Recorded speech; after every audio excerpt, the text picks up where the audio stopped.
Sovietų sąjungoje viskas buvo pajungta komunistinės sistemos propagandai. Spauda, kinas, teatras ir žinoma literatūra. Visa grožinė kūryba buvo kontroliuojama. Iki sovietų okupacijos tokio didelio cenzūros masto literatūrai Lietuva net neįsivaizduoti negalėjo. Tačiau sovietai jau Smetonos laikais siuntė į Lietuvą savotiškus Trojos arklius. Tokia buvo draugija sukurta sovietų tautoms pažinti, kur rusų diplomatai, agentai, visi stengiasi įtraukti didesnį skaičių Lietuvos rašytojų ir juos išnaudoti savo reikalams. Tai ten buvo tikrų, taip sakant, agentų, kurie gaudavo ir materialinį skatinimą, bet buvo ir naivuolių, kurie iš smalsumo ėjo, kurie ten atrodė, kad kairiosioms idėjoms ir taip toliau. Na, o paskui, kada jau, reiškia, po okupacijos juos pasiėmė, juos, reiškia, jau jie turėjo konkrečius pavedimus ir uždavinius. Sakysime, buvo posėdis iš karto ambasadoje po okupacijos. Na ir, reiškia, buvo, taip sakant, ten Dekanozovas, ten kiti dalyvavo, sukvietė būtent tos kairuolius, buvusius trečiafrontininkus ir visus, reiškia. Nu, tai sako, reikia kūrinio apie Staliną ir apie liaudies Seimą. Nu, tai vat mūsų tarpe yra čia viena moteris, Salomėja Nėris, tai jai, reiškia, parašyti apie. Na ir kitas apie Seimą pavedė rašyti Kaziui Borutai. Tai Boruta jau biskį apšaudytas žmogus, jau jis suprato, kas čia per reikalas, tai jis atsipirko tokio 2 strofų 4 eilių. O Saliutė, naivi moteriškė, jinai, reiškia, per naktį įkvėpimo pagauta, sureikšminta, taip, reiškia, o jai toks pavedimas, tai išpylė poemą visą. Tačiau propaganda išnaudota buvo ne tik Salomėja Nėris, galima vardinti ir daugybę kitų rašytojų pavardžių, tik aiškėja, kad ne visa ta kūryba buvo jų pačių. Arba imsim Vienuolio Podžiunkėmis. Tai kai tu skaitai, reiškia, tas yra rankraščiai, kur yra taisymai. Nu, ten yra baisu, ten yra prirašyta, išbraukytos ištisos pastraipos, prirašyta cenzoriaus. Kiti dalykai, kurių niekad vienuolis nerašė ir tos knygos yra išleistos. Tai kai nežinai tų užkulisių, tai vat sako, vienuolis ten toks buvo. Nu, ten kitas, reiškia, Putinas ten irgi kažkokį tai padarė tūpsnį. Bet čia klausimas buvo, reiškia, reikia suprasti tą kontekstą. Žmogui buvo gyvybės ar laisvės ar nelaisvės. Tavo neatsargus žodis tave užsipuola per kokį nors leidinį literatūros, reiškia, ir tada jau faktiškai, jeigu tave pradeda viešumoje linksniuoti, tai tu baigtas žmogus. Tu lauk tada arešto, tremties ir taip toliau. Visa eilė, Miškinis, taip sakant, tas pats Boruta, visa eilė kitų buvo ištremta. Tai tokioj teroro atmosferoj, nekalbant jau apie partizanus, kurios žaudė, žudė, mėtė aikštėse, žinai, lavonus niekino, žinai, kitus žmonės verbavo. Siaubinga atmosfera buvo. Tai gali suprasti, kai koks nors rašytojas, kokį nors parašo eilėraštį, žinai, tenai, nu, taip sakant, gelbėdamas savo kailį, kokį nors padaro tūpsnį. Tačiau nereikia stebėtis ir niekinti tų, kurie rašė sovietus šlovinančius kūrinius ir vėliau. Jau ne Stalino teroro laikais. Kolaboravimo tema esą labai suvelta. Dabar yra visiškas nonsensas ir nesusipratimas, kada, reiškia, pradeda kokį nors Marcinkevičių, o jis parašė eilėraštį apie Leniną. Nu, jis parašė vėliau, žinoma, ne tais teroro laikais, nes tas režimas tolydžio švelnėjo, paskui jau nebebuvo klausimas, reiškia, tremties ar taip toliau. Bet tas nesulyginama, taip sakant, nusikaltimo mastas, reiškia, ar tu važiuoji, kaip sakant, į Maskvą, išduot savo tėvynę ir pavest ją terorui, tūkstančiams žmonių nužudimam, 100 000 tremčiai, masiniai, taip sakant, turto rekvizicijai, faktiškai apiplėšta visa Lietuva. Nebuvo žmogaus nenukentėjusio. Ūkininkai paversti baudžiauninkais, kolchozininkais, atimtas visas turtas, visų naikinti ekonominiai ryšiai, pragyvenimo, taip sakant, standartai, visa kita. Ir tu esi atsakingas, tu dedi parašą po šitų. Tai čia yra viena mąstant, eilėraštis parašyti, tai yra visai kas kita. O dabar yra sujauktas, suvelta šitos dalykas ir reiškia, eilėraščio, koks nors eilėraštis pristatomas kaip, reiškia, tolygus nusikaltimas kolaboravimui, išdavystei ir, taip sakant, masiniam kitų žmonių nuskriaudimui. Už tai, kad jis pats gautų privilegijas. O ta grupelė buvo privilegijuota. Jie turėjo, taip sakant, iš to, jie gavo namus, pavyzdžiui, užėmė kitų žmonių namus. Cenzūros stiprumas bėgant metams, kuomet buvo bandoma statyti šviesų komunizmo rytojų, keitėsi. Aišku, labiausiai kūrėjai buvo smaugiami prie Stalino. Stalino laikotarpiu netgi iš esmės neegzistavo savilaidos, nes spausdinimo mašinėlės buvo fiksuojamos berods KGB. Buvo kiekvienos spausdinimo mašinėlės tas atspaudas ir galima buvo atsekti, kas kur tą pogrindžio literatūrą atspausdino. Šiaip buvo labai griežta kontrolė, faktiškai po Stalino laikotarpio, ypač po Berijos suėmimo ir jau ten tas perėjimas į vadinamąją atšilimo laikotarpį, tai yra Chruščiovo laikotarpį, tai fiksuojama, kad ten iš tikrųjų literatūroje ir meno sferoje atsiranda daugiau tos laisvės. Chruščiovo tame laikotarpyje Solženicyno publikuojami pirmi kūriniai ir tai yra iš esmės komunistų partija patvirtinti, kad galima publikuoti, tarkime, tai viena Ivano Denisovičiaus diena, kur apsakymas, apysakos, sakyčiau, apimtyse, kur kalbama apie Stalino laikų lagerį. Ir kur jau pradedama kalbėti, kad taip, buvo negerų dalykų, kad buvo represijos, kad ne visi žmonės, kurie pateko į lagerius, turėjo ten patekti ir kad buvo ten ir nekaltų žmonių. Chruščiovas nuimamas faktiškai per vidinį tokį perversmą pačioje Sovietų Sąjungos komunistų partijoje, ateina vadinamasis stagnacijos laikotarpis, kur iš viso nėra, kalbant apie meną, kalbant apie literatūrą, jis yra gan pilkas. Rašytojams, poetams buvo nurodoma, ką rašyti ir kaip rašyti. Iškeldavo temas būtent, kuriomis reikia rašyti. Kas nieko nerašydavo, taip pat nebūdavo paliekami ramybėje. Moraliniai drausminimai, reiškia, kada per spaudą parašydavo, kad toks ir toks rašytojas tylenis, jis nesireiškia, jo poezijos mes negaunam. Čia Stalino laikai, čia buvo baisu, reiškia, tave tyleniu pavadina, reiškia, tu nepakankamai entuziazmo rodai. Tai tave gali, reiškia, jau sudoroti. Bet šitą reikia skirti. Stalino mirtis, reiškia, čia užbrėžė, tada truputį laisvėjo. Jeigu mes žiūrėsime į visą mūsų literatūrinę, taip sakant, proceso raidą, tai faktiškai dykvietė. Iki Stalino laikai mes nieko neturim praktiškai, grafomanija kiaura. Paskui palaipsniui po truputį pradeda, taip sakant, rodytis tokie literatūros gyvybingumo ženklai, tokia metakalba, kažkas tai truputį, reiškia, su pusė žodžio pasako, kažką tai vis daugiau. Ir pavyzdžiui, jau nepūsti į valdžios dūdą, jau buvo pasipriešinimas ir buvo vertinama kaip tam tikras, taip sakant, stovėsena, pilietinė stovėsena, jau tie žmonės buvo gerbiami. Paskui atėjo jau ta karta tokia, ten Vaičiūnai, tie Martinaitis, jie jau pradėjo rodyti pakankamai aukštą literatūrinį, taip sakant, kokybę. Jie negalėjo kalbėti, sakysim, ten kokiais nors egzistenciniam tautos temom, bet, reiškia, pavyzdžiui, Martinaitis per Kukučio baladės, per visą kitą, jau jis labai daug pasakė, žmonės suprato.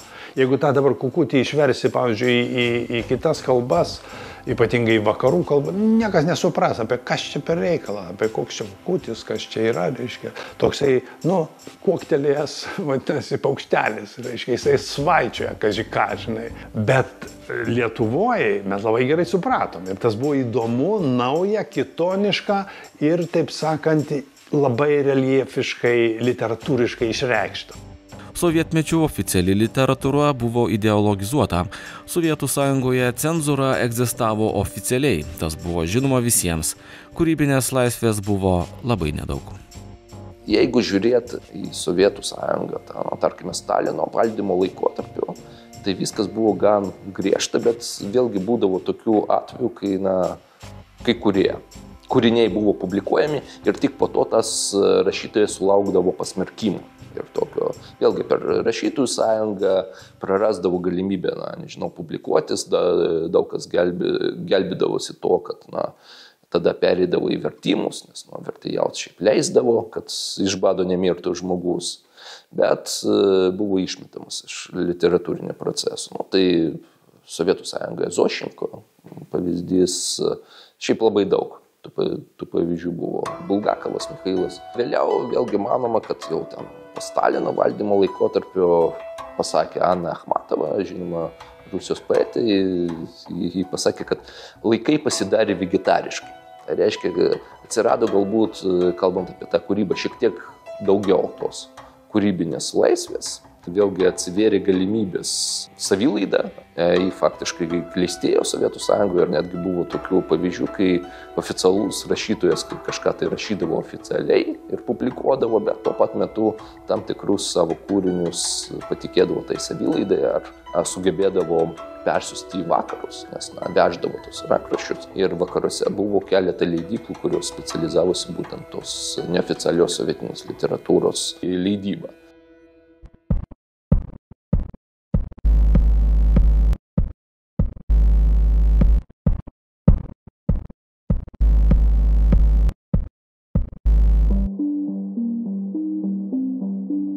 Bėgant okupacijos metams ėmė rastis drąsesnių rašytojų. Justinas Marcinkevičius, parašęs Mindaugą, Katedrą, Mažvydą, užgimė pačios pirmos valstybingumo žadinimo užuomazgos.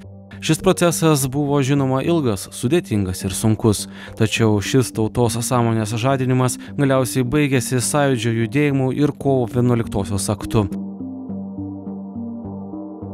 O tokie rašytojai kaip Salomėja Nėris, Petras Cvirka, Kostas Kubilinskas aistras kelia ir šiais laikais. Griaunami paminklai, keičiami mokyklų gatvių pavadinimai. Pasak Valiušaičio, sovietai paminklus statė ir gatves jų vardais vadino ne už literatūrinius nuopelnus. Tai buvo daroma už išdavystę ir kolaboravimą, todėl nei paminklų, nei gatvių jų vardais likti neturėtų. Visi trys buvo talentingi kūrėjai. Literatūrinė vertė jų tikrai kūrinių labai aukšta. Bet šalia šito jų nereikia, mano nuomonė, jų nereikia išbraukti iš literatūros istorijos, tuos kūrinius reikia nagrinėti, kalbėti apie juos, visą kitą, bet negalima nutylėti biografijų. Biografijos, visų trijų žmonių biografijos pažymėtos išdavystės ženklų. Pavyzdžiui, tokia Salomėja Nėris, aš manau, kad jinai net nesuprato, ką jį daro. Ji buvo tokia, paviršutiniška galbūt, reiškia, politikoje nenutuokianti per daug moteris. Ją naudojo, jinai nuvažiavo į Maskvą, taip toliau. Petras Cvirka puikiai suprato, ką jis daro. Jeigu jau paskaitysim publicistiką, būtent to jau po okupacijos, mes matysim, kaip jis įsijungė su publicistiniais kūriniais, taip sakant, į sovietinės propagandos malūną, aktyviai dalyvavo, puldinėjo kitus, labai negražiai, reiškia, žmonės skundė faktiškai. Ir kada buvo rašytojų sąjungos pirmininkas, paliko labai irgi tokį prastą pėdsaką. Bet sovietai, kada jau žmogų pasiima, jį naudoja iki galo. Ir jį verčia daryti dar giliau, taip sakant, bristi į tą nusikaltimų išdavysčių liūną. Ir jis tą pajuto ir aš manau, kad jis bandė tada gelbėtis, ten yra irgi neištyrinėtas reikalas, bet yra, taip sakant, palikę požymių, kad jis ten šitie jauni mirė. Ir Salomėja Nėris, ir Petras Cvirka. Ir jis ne va tai reiškia, ten jam buvo su skrandžiu, ten kažkokios tai problemas, bet per daug jaunas žmogus, kad būtų, taip sakant, kažkokie mirtinos ligos tokiam amžiuje. Tai gali būti, kad, pavyzdžiui, ar buvo nuodytas, jis kažkaip lyg bėgo iš tos ligoninės, kur jau buvo, lyg dar kažkas. Taip sakant, jo mirtis yra mįslinga. Lygiai kaip mįslinga mirtis yra ir Salomėjos Nėris, kuri, taip sakant, labai staigiai sunyko ir taip sakant, parvežta buvo čia numirė. O Kubilinskas yra konkretus žudikas. Jis, reiškia, ne tik išdavikas, bet jis, reiškia, dar po to nužudė savo ranką, suvarė visą, taip sakant, apkabą į savo draugą. Kitų ekspertų nuomonė, šių dienų aistros dėl Salomėjos Nėries, Petro Cvirkos ar Kosto Kubilinsko tai reakcija į dabartinius Rusijos veiksmus. Šiaip stiprėja toks juodo-balto vertinimas. Juoda-balta, jeigu anksčiau galima būtų sakyti, tam gerai, Salomėja Nėris taip kolaboravo, bet galbūt ji buvo pasimetusi, pasiklydusi, nesupratusi, ne, ir šiaip ji gera kūrėja, gera poetė, tai kas svarbiau, nežinau, talentas, kažkokios tai politiniai dalykai, tai šiandien, kai viskas yra labai politizuota dėl Rusijos karo prieš Ukrainą, pirmiausiai mes sakome, kad politiniai dalykai visgi turi tą persvarą, ne, yra svarbiau. Gal po, žinau, 20-50 metų viskas nuslūgs ir ta pati Sovietų sąjunga istoriškai nuo mūsų bus žymiai toliau, vėlgi galbūt keisis ir požiūris, bet dabar yra toks laikotarpis. Kiek daug žmonių propaganda grožinėje literatūroje buvo paveikti, pasakyti nelengva. Sovietmečių tokių tyrimų niekas netliko, tačiau kad tokia propagandos forma savo įtaką darė, akivaizdu. Potencialiai mes galime daryti prielaidą, kad tam tikras poveikis tikrai buvo, nes grožinė literatūra, iš viso kūryba susijusi su jausmų sfera. Ir propaganda siekia taikytis į jausmų sferą. Tai per tam tikrus grožinius kūrinius perteikti tam tikras idėjas, aš sakyčiau, yra paprasčiau negu naudojant, nežinau, kažkokius tai tiesioginius naratyvus, žinių laidose ar panašiai, nes tai vėlgi tai nėra tiesioginis poveikis. Tai yra tam tikras žaidimas su skaitytojo fantazija, su jo jausmais ir todėl potencialiai ta propaganda galėjo būti paveikesnė už tą oficiozinę, tos vadinamosios žiniasklaidos, sovietinės žiniasklaidos propagandą. Neabejojama, kad įvairia forma Rusijos literatūra, grožinė kūryba, propagandai pasitelkiama ir šiais laikais. Aš manau, kad yra visko, tikriausiai yra, bet aišku, kad jie leteną uždėję labai stipriai. Dabar jau ir vadovėlius perrašinėja, ir visur Ukrainą šalina, kaip sakant, buvo Kijevas pristatomas kaip rusų miestų motinai, rusų kultūros, dabar reiškia ten Ukraina, jie nori ją sunaikinti, kad neliktų Ukrainos nei valstybingumo, nei nieko kito. Tai jie ten dabar tokiu būdu, manau, šeimininkauja ir literatūroje. Bet aš klasikos rusų aš nepainėčiau į tą propagandinę srovę. Žinoma, dabar gal nėra politiškai labai apdairų per daug ten kokius tai ar teatruose statyti ar visą kitą, kai vyksta tokia agresija, tai žinoma viskas gal tą pauzę išlaikyti tinka, bet jos nenuvertinčiau, nenuneigčiau ir neatsisakyčiau. Nes tai vis dėlto tai yra humanistinė literatūra, kurią pažinti verta, greta ir skandinavų, greta britų, amerikiečių, vokiečių literatūros. Užima deramą vietą ir rusų literatūra.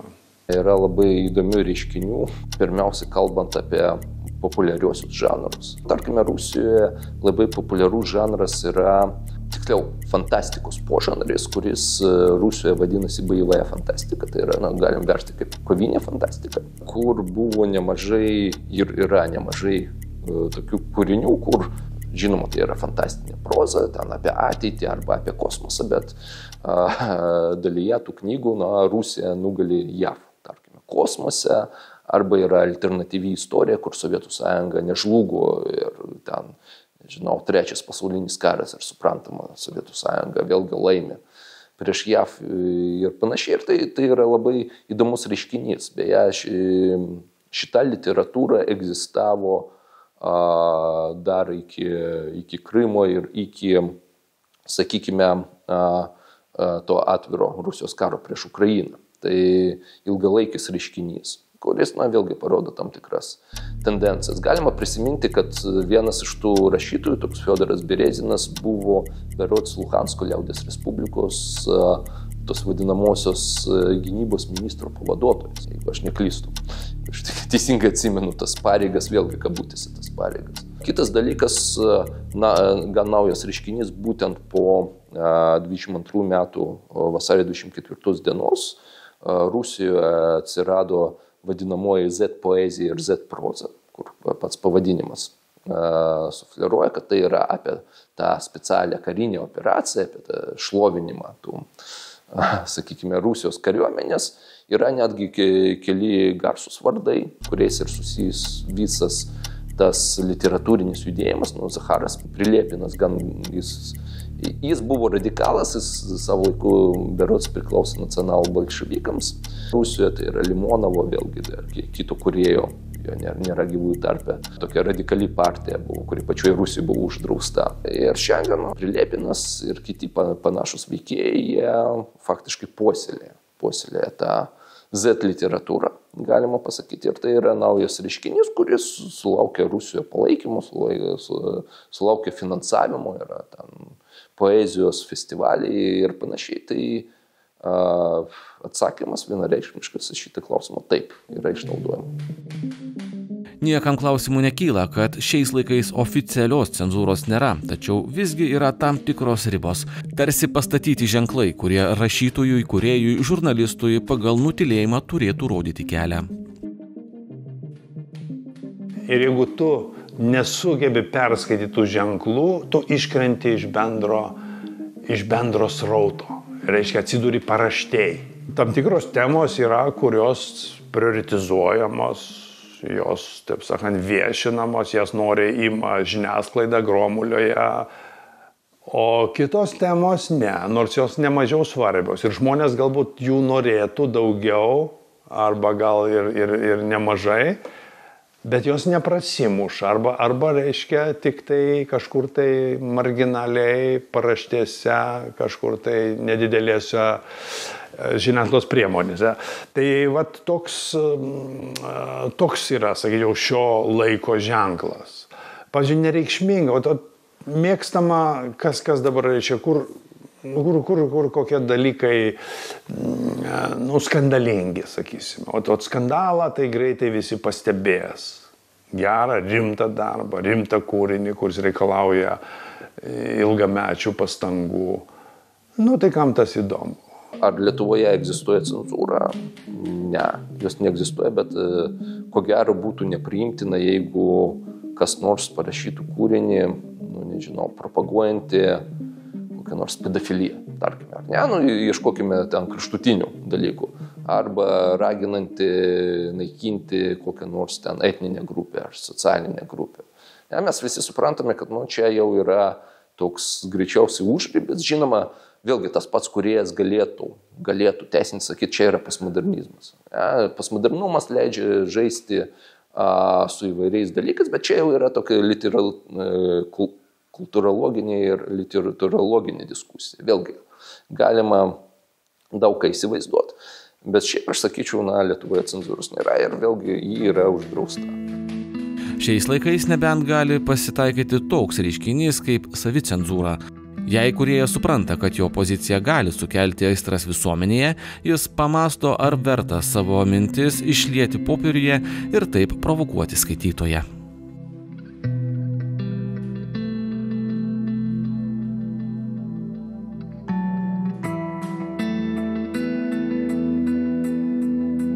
Projektą iš dalies finansuoja Medijų rėmimo fondas.